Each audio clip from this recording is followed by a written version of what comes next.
dalam Bible jelas perannya, ya. Di Yohanes 17 ayat 3 di situ tertulis bahwa Yesus mengatakan bahwa Dia Tuhan itu, Engkau satu-satunya Allah yang esa, dan Betul. Yesus sendiri, akulah utusannya. Saksi bahwa tiada Tuhan selain Allah. Ya gue tahu, apaan sih lu gitu kan dalam hati. Ya gue tahu. Terus kenapa? Ya gue juga kali, ya gitu kan. Saya sebagai seorang Katolik kan. Iya, gue tahu apaan sih lu pamer mulu di TV gitu kan. Setiap hari lagi. Setiap hari ganggu gue mau nontonnya, ya kan. Kan gitu kan dalam hati gue. Terus tiada Tuhan selain Allah dan Muhammad itu adalah utusan Allah. Ya gue tahu ya, buat gue ya Yesus utusan gitu loh. Nah tapi ya gue tahu di situ ada kejelasan. Nah ketika di usia gue tadi, yang di usia gue kuliah tadi, gue berpikir di dalam Islam jelas ya, jelas peran-peran apa, umpamanya posisinya jelas. Tuhannya Tuhan, Nabi Muhammad ya utusan, ada tugasnya untuk menyebarkan ajarannya gitu. Jadi perantaranya gitu dari Tuhan ke manusia gitu. Tapi kok kalau di dalam agama gue perannya nggak jelas ya, kabur gitu loh. Bapa ya pencipta, Yesus ya Tuhan juga, ya utusan juga, ya Nabi juga, ya manusia juga. Padahal itu kalau di dogma ya banyak perannya, tapi kalau di dalam Bible jelas perannya, ya. Di Yohanes 17 ayat 3 di situ tertulis bahwa Yesus mengatakan bahwa Dia Tuhan itu, Engkau satu-satunya Allah yang esa, dan Yesus sendiri, akulah utusannya. Itu udah jelas. Itu kan apa tuh? Itu kan syahadat ya. Itu kan syahadat, udah jelas. Nggak sadar itu syahadat. Itu syahadat. Jadi posisinya sebenarnya di dalam Bible sudah jelas, tapi kenapa di dalam dogma agama saya itu dikaburkan gitu loh. Jadi banyak perannya. Sebentar-bentar katanya Yesus 100% manusia, 100% Allah lah. Membingungkan gitu loh. Nah, sebenarnya dari situ saya tahu, oh jelas ya. Di Islam jelas. Dan ketika saya melihat Islam, di situ jelas, dan ketika saya melihat agama saya agak kabur. Dan yang mendorong saya paling kuat adalah sebenarnya begini. Saya tuh rindu dengan Bapak. Rindu dengan Bapak.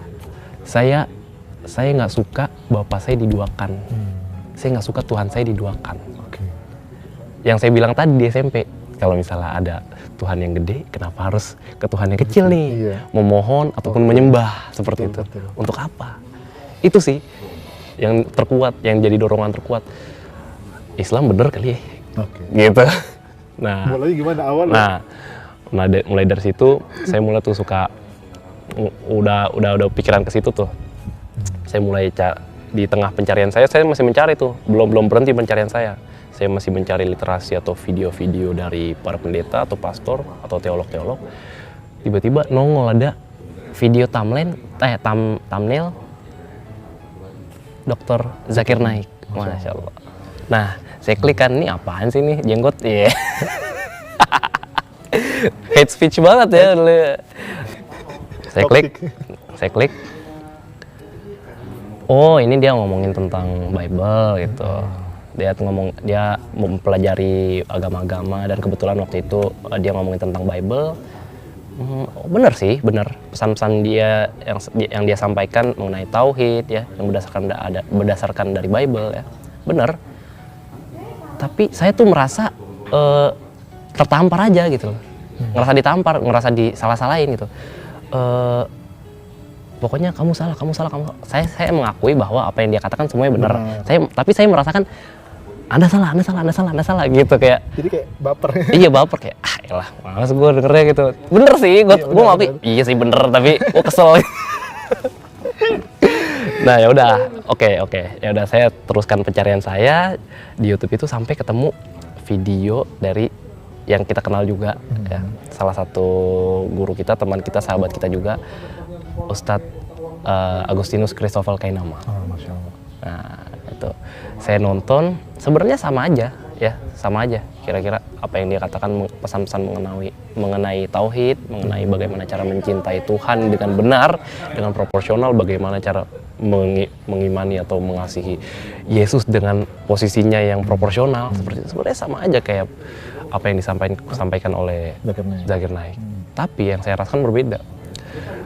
Dia itu Ustadz Kainama itu lebih lembut dalam menyampaikannya itu, sehingga saya merasakan seperti dirangkul, seperti dipeluk, seperti disambut kayak, hai saudaraku, ini kita sama loh gitu. Kita mencintai sosok yang sama. Kita mempunyai kita merasa membutuhkan Tuhan, kita merasa membutuhkan kasih sayang Tuhan, dan kita juga mencintai tokoh yang sama gitu, kayak gitulah umpamanya saya ngerasa. Jadi saya ngerasa, wah iya ternyata padahal sama-sama aja sih. Betul. Isi-isinya, tapi saya lebih masuk gitu, lebih serak gitu umpamanya. Nah dari situ saya harus ketemu orang ini nih. Saya mau ketemu untuk mau mengetahui Islam lebih dalam lagi. Begitu ya, sampai di situ kemudian saya mulai mencari-cari kontak dari dia, tapi nggak bisa kan. Makanya saya cari dulu tempat di mana dia sering isi kajian gitu. Nah ternyata kebetulan dia suka ngomong, saya dulu syahadat di Masjid Agung Sunda Kelapa gitu. Nah dan saya juga sering memberikan kajian di sana. Oh saya langsung inget, oh ya udah gitu, saya ke Sunda Kelapa aja gitu.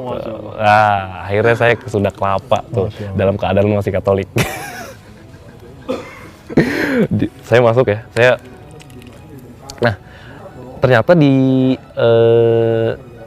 website Sunda Kelapa itu, website masjid itu ada jadwalnya kajiannya beserta dengan ustadz-ustadznya gitu.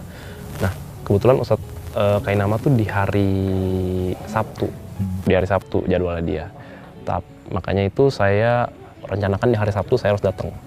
Nah kebetulan sebelum hari Sabtu, 2 hari sebelum hari Sabtu itu hari Kamis, saya berkuliah, dan pulang kuliah saya memutuskan untuk karena hari Sabtu saya mau ke masjid nih, saya harus prepare dulu di hari survei. Itu bahasanya, hari Kamis saya mau survei dulu, sebagai seorang Katolik kan harus persiapan dulu ya. Matang nih. Hari Sabtu saya mau ke masjid ya kan. Hari Kamis saya mau survei dulu deh gimana masjidnya ya kan. Nah saya datanglah ke Masjid Agung Sunda Kelapa di hari Kamis ya kan. Udah lama lah, di tahun 2019 itu. Saya datang, udah di depan masjid, saya mikir, yakin nih saya masuk ke kandang iblis. Kandang iblis. Sakit hati loh itu. Enggak ya, bercanda ya.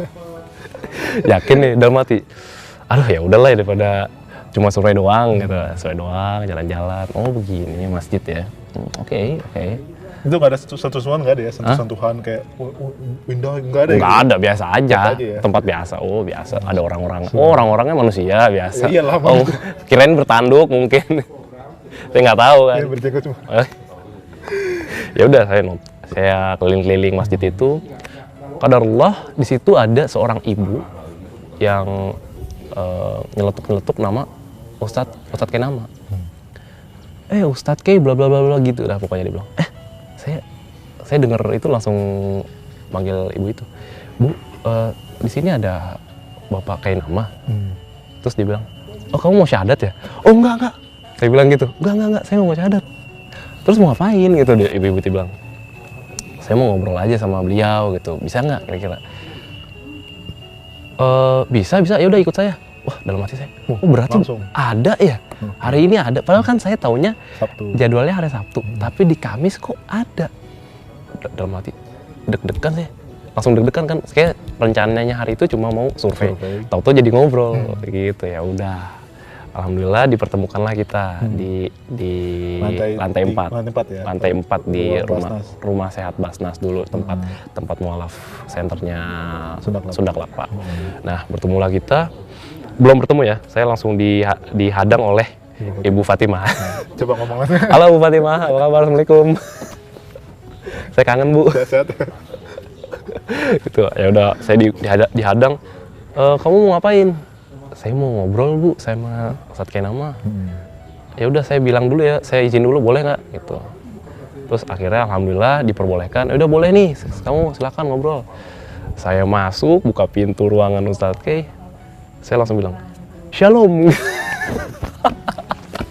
Shalom di masjid, shalom. Terus Ustadz kayak, tapi Ustadz kayak jawab, weh shalom gitu kata Ustadz kayak namaan. Masya Allah, saya, wih bener-bener di welcome gitu. Saya ngerasa, gila, gue di welcome di kandang iblis gitu loh. Gue di welcome, oke. Saya ngerasa, oke, ini kesan yang baik buat saya. Oke, kesan yang baik. Saya diterima dengan baik, dengan hangat gitu loh. Ya akhirnya kita bertemu di situ dengan Ustadz K, ya kita ngobrol di situ hal-hal yang ringan, mulai dari hal-hal yang ringan dulu. Kamu kenapa gitu? Saya mau nanya-nanya Ustadz gitu. Nanya-nanya tentang apa kata dia? Saya mau nanya-nanya tentang Kristen gitu. Terus dia marah. Lu gila ya? Nanya Kristen. Lu nanya-nanya tentang Kristen di masjid lu. Lu gila kata Ustadz kayak nama gitu. Ngomong gitu kan? Iya. Ya udahlah. Iya nggak apa-apa Ustadz, karena yang saya tahu Ustadz lebih ngerti lah daripada orang-orang awam seperti saya gitu. Ya udah akhirnya dijelasin lah. Ya mungkin isinya kurang lebih sama seperti apa yang dia dakwahkan di video-video gitu. Tapi ya lebih intens lah, ngomongnya lebih detail dan jelas gitu. Dan saya semakin mengerti gitu. Di situ dijelaskan mengenai tauhid, mengenai siapa itu Yesus, bagaimana sejarah gereja. Saya jadi terbuka. Sebenarnya ada pertanyaan kritis nggak ke beliau?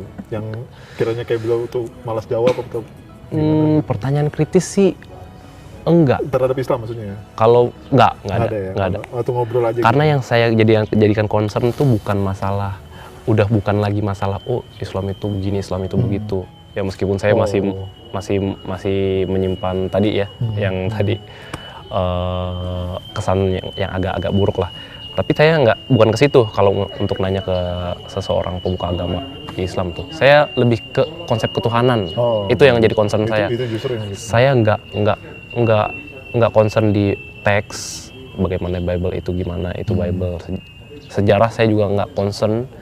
Terus mengenai liturgi atau tata cara ibadah saya belum concern, tapi saya lebih concern ke konsep ketuhanan. Dan di situ dijelaskan bahwa ya yang paling jelas Tuhan itu Esa, Allah itu Esa, nggak ada Tritunggal itu nggak ada, nggak pernah diajarkan oleh Yesus, para nabi tidak pernah mengajarkannya, dan Yesus sendiri adalah seorang nabi yang tugasnya hanya untuk mengenalkan Tuhan kepada umat bangsa Israel. Itu yang jelas, itu yang dijelaskan sama dia.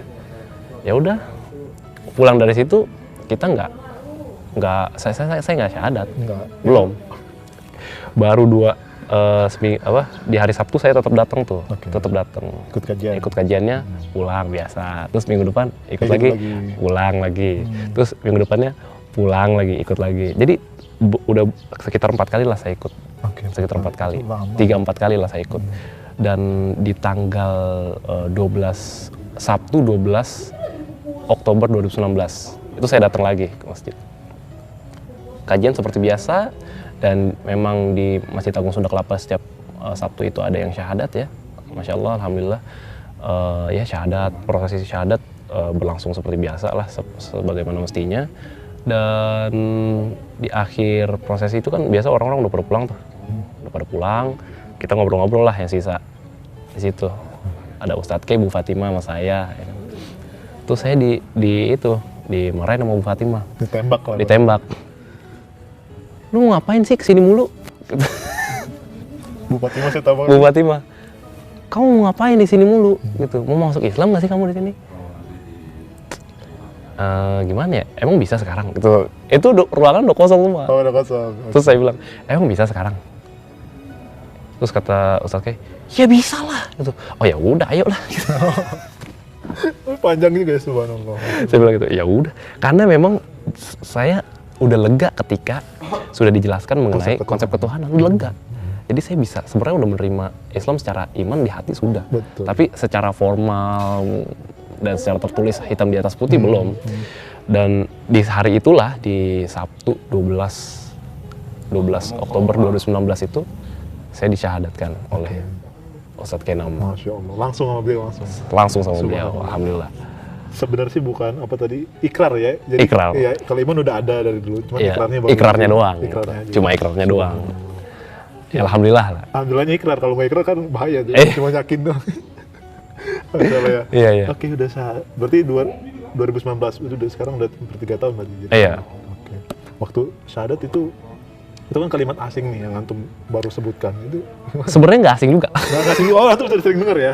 Udah sering denger kan, saya juga udah meriset kan. Oh iya. Udah meriset, oh Cara masuk Islam gitu. cara masuk Islam begitu.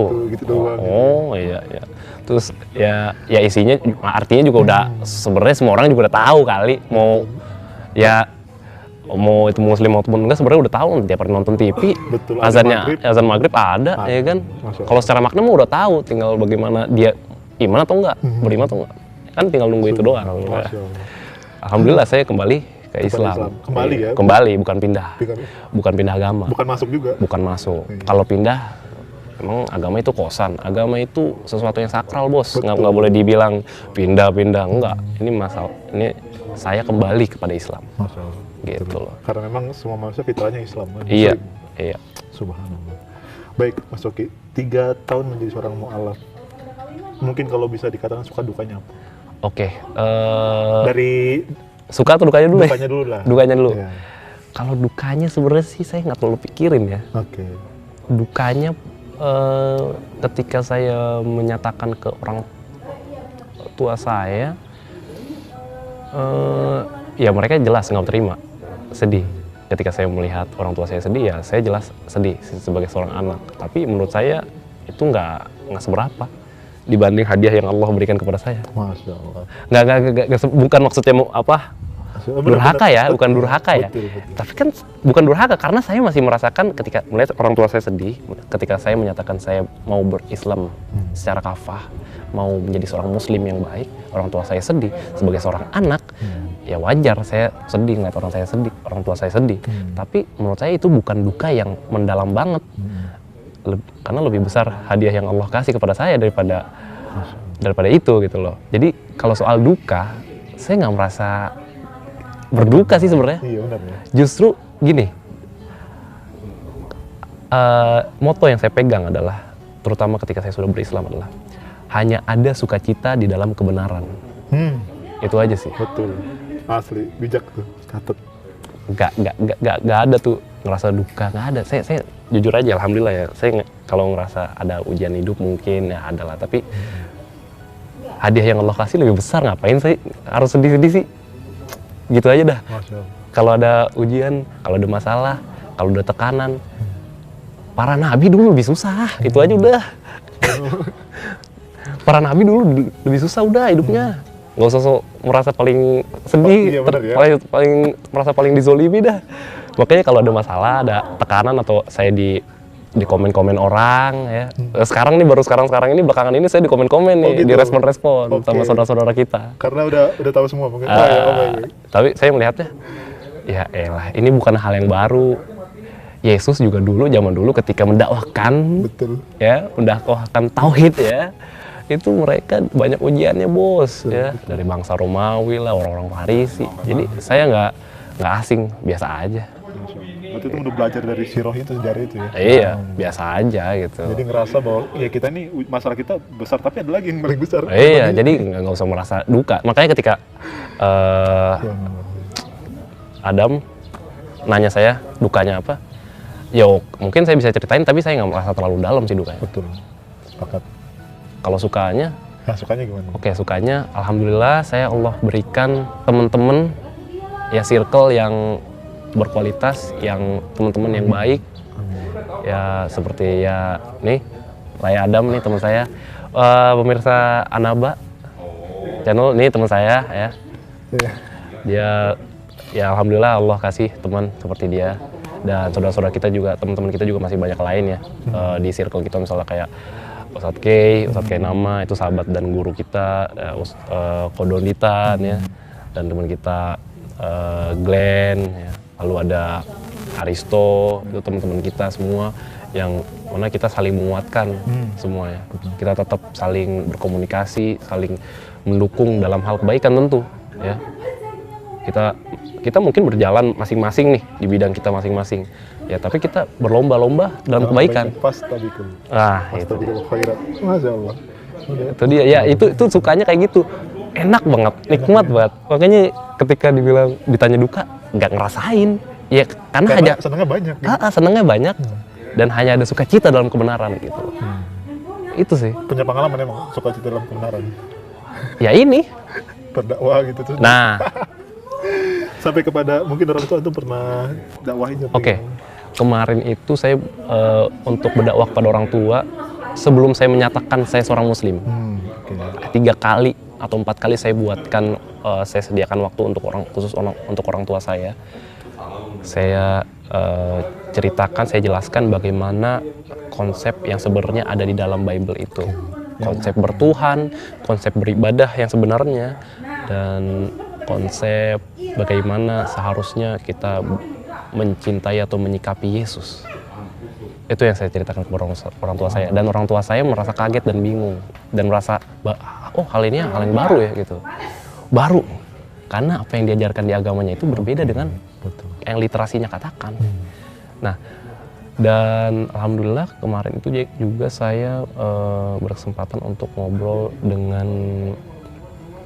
dengan saudara saya juga mengenai keimanan saya. Saya mau menyatakan keimanan saya seperti ini, saya seorang muslim sekarang ya. Bukan berarti ini adalah tandanya kita putus hubungan, bukan, tapi semakin justru ketika saya menjadi seorang muslim, saya 2 kali dipaksa untuk lebih mencintai saudara-saudara saya, mencintai ayah ibu saya, mencintai teman-teman saya yang dulu yang masih di agama yang sebelumnya, seperti itu sih. Gitu. Alhamdulillah, itu nikmatnya seperti itu, sukacitanya seperti itu. Iya, sukacita kebenaran memang justru jadi nikmat ya, Kak. Emang ini? Oh, Masya Allah. Aduh, ini antum Masya Allah.